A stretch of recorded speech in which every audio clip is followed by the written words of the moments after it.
우리는 살아간다. 아니다. 우리는 살아남기 위해 살아가고 있으며 살아남기 위해 지구상에 있는 모든 생물체를 공격하고 지배하기도 하며 지구상에서 기생충 또는 암세포 같은 우리 인간들은 타협과 공존이라는 미명하에 다른 생명체들을 말살하기까지 한다. 한편 최상위 포식자 인간에게 초대받지 않는 손님이 찾아오게 되는데 누구인가? 그녀는 바로 중2병 환자처럼 자신의 존재에 대한 끊임없는 탐구를 하며 잔인한 자신의 종족들과는 달리 나름 인간과의 공생과 협업에 대해서 깨닫게 된 인물 타미야 로쿄 되시겠다. 작중 주인공 시니치, 외계 괴 생명체로부터 자신의 오른손을 빼앗긴 그는 안테나 역할을 톡톡히 하고 있었던 오른손 덕분에 범상치 않은 기운을 지닌 타미야 로쿄와 마주하게 된다. 인간을 오로지 배고픔을 해소하기 위한 수단이자 목적으로 생각하고 있었던 다른 종들과는 달리 특이하게도 인간들에게 기생하여 사회 구성원으로서 자연스레 섞이고 싶었던 그녀였던 것이다. 또한 지적 능력이 남달랐던 그녀는 꼬리에 꼬리를 무는 자신의 존재에 대한 해답을 얻기 위해 인간의 탈을 쓴 자신의 종족과 세수도 마다하지 않았던 것이다. 게다가 오른손조차 쉽게 정의 내리지 못했던 인간이라는 동물의 감정과 인간에 대한 정확한 판단까지 내리는 지능, 그리고 타의 추정을 불허하는 문물을 겸비한 완벽한 기생생물 타미야 로코. 그렇게 그녀는 자신과 인간의 존재에 대한 궁금증을 하나하나 풀어나가기 시작한 듯하다.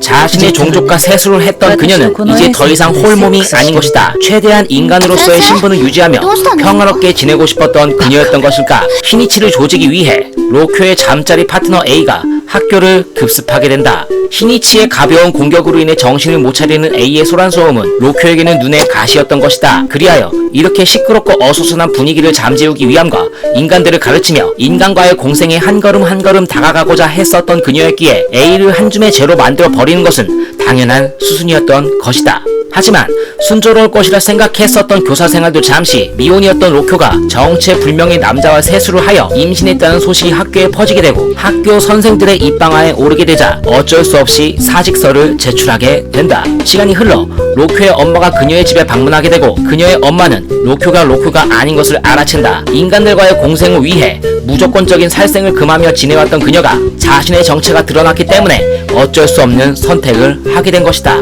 유종의 미를 거두지 못하고 끝내버린 직장생활과 어쩔 수 없는 살인, 그녀의 삐그덕거리는 공생은 여기서 끝나지 않는다. 자신의 종족들은 인간의 뇌를 장악하는 것이 일반적이지만 일반적이지 아니한, 즉 인간의 뇌를 장악하지 못하고 오른손에 자리매김을 하게 된 시니치에게 흥미로운 관심을 갖고 있던 그녀는 탐정 아저씨를 고용하여 시니치를 예의주시하게 된다. 인간의 아이를 사육하며 멀고도 가까운 곳에서 인간의 행동과 심리를 관찰하며 점점 인간들의 매력에 젖어들고 있었던 그녀에게 위기가 찾아온다. 그렇다. 인간의 영역을 뛰어넘은 기생생물의 위험한 뒷조사를 했었던 탐정 아저씨의 마누라와 딸이 로쿄의 오더를 받은 기생생물들에게 죽임을 당하자 그동안 자신의 눈과 귀로 보고 들었던 모든 일들을 경찰에게 불어버린 것이다. 로쿄가 사육하고 있었던 아이를 납치하여 그 아이를 인질삼아 공원에서 만나기로 한 탐정 아저씨, 그리고 자신의 마지막을 예상했던 것일까. 시니치에게 그 공원으로 와줄 것을 당부한 로쿄 되시겠다. 왜 어미가 새끼를 보호하고 감싸고 지켜주는 본능을 발휘하는지 깨닫게 된 로쿄는 자신 아이를 탐정 아저씨로부터 지켜내고 시니치와의 만남을 통해 그동안 자신이 연구해왔던 인간과 자기 종족에 대한 의문의 종지부를 찍게 된다. 연구에 연구를 거듭해오던 그녀는 기생생물은 인간이 보듬어줘야 할 가족이며 인간 없인 살아갈 수 없는 하등 동물이라는 결론을 내리게 되었던 것이다. 게다가 공생을 위해 자신의 식습관까지 바꿔가며 더불어 살아가고자 했던 그녀는 더 이상의 기생생물이 아니었던 것이다. 경찰들의 추적으로 궁지에 몰린 그녀는 인간 이상의 감정을 이입하여 사태 수습을 위해 경찰들의 행동에 호통을 치기도 하였지만 그녀의 뜻대로 되지 않았던 것이다. 비처럼 퍼부어대는 총알을 손쉽게 제압하고 인간들을 손쉽게 쓸어버릴 수 있는 전투력을 지니고 있던 그녀였으나 별다른 저항 없이 최후를 맞이한다. 겸허히 죽음을 받아들이고 정신적 성장의 정점에 도달하여 결국 자신 존재의 본질을 깨닫게 된 타미야 로쿄. 인간 없인 살아갈 수 없는 허약한 생물이라는 점과 너무 기생생물들을 미워하지 말아달라는 진심 어린 메시지를 시니치에게 전달했던 그녀는 작중 기생생물들 중 가장 이상적인 공생을 제시하지 않았나 싶다.